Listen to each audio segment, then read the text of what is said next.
You know something, it's great to be open to learning about new treatment modalities when it comes to trying to recover from your chronic condition, but there does get to a point where the desperation kicks in, and this openness then crosses over into naivety, where you start to believe anyone else out there who sells their recovery plan of action well enough to you. And before you know it, years have passed and you find yourself in the same symptomatic cycle that you did on day one. And for me, this lasted for just over 7 years, so I completely understand the frustration of it. In my case, after a number of years of suffering, I decided to take a completely different pathway to what I see the vast majority of chronic illness sufferers doing, and that was to take myself away from consuming almost all health-related content online. However, during this time, I was still consuming lots of information, but this came purely from complex literature and reading certain studies,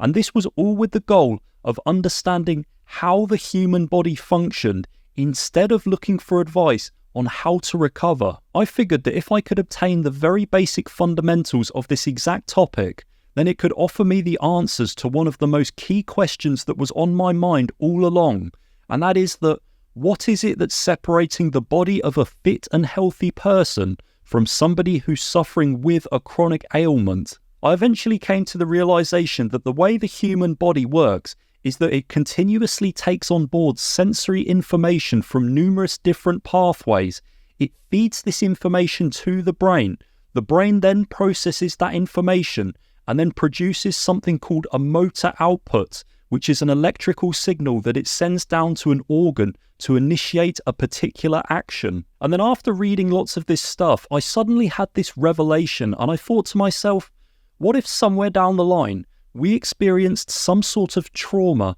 a concussion, an infection, some sort of stressful event, or damage as a result of certain medication that either structurally or neurohormonally altered the way that our body took on board this sensory information and with the way that our brain processed it? Surely then by proxy, the knock-on effect of this would be permanently undesirable motor outputs being produced by the brain, meaning that the brain would produce permanently undesirable neuronal firing down to the organs in the rest of our body, and it would manifest as chronic and physical symptoms, and it would be permanent until we address the underlying dysfunction. And that's what I teach you exactly how to do in the Unbeatable Blueprint online course. I've condensed information from over 20 complex health books in a way where you can easily adopt the information and apply it to your own life, so that you too can get started on the pathway to achieve long-term recovery. Right, so it's time for another analogy, and what I want you to think about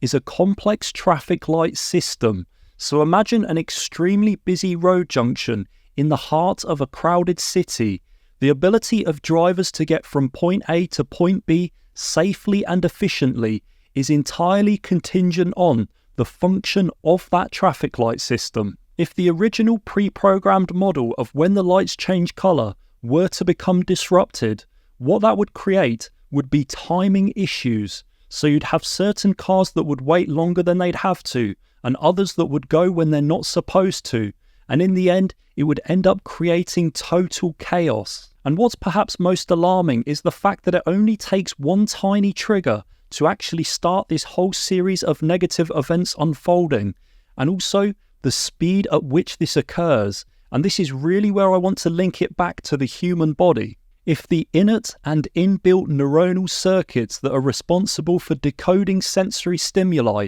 and then relaying that information to the brain were to either become damaged or just weren't working as they were originally designed to work, then you can bet it wouldn't be long before other issues start to unfold within the body. And this is because the human body isn't that far off of being an electrical circuit board. In the respect that sensory information is taken on board, this information is converted into a neuronal or an electrical signal, which is then sent to the brain. The brain processes that information and then sends out something called a motor command, so a neuronal signal to an organ, in order to initiate an action. Back to the traffic lights, and what we need is both a consistent power source and a perfectly timed coordinated sequence in order for us to get a desired outcome, which would be happy drivers getting from point A to point B safely. As for the human body, we need both accurate and adequate amounts of sensory stimuli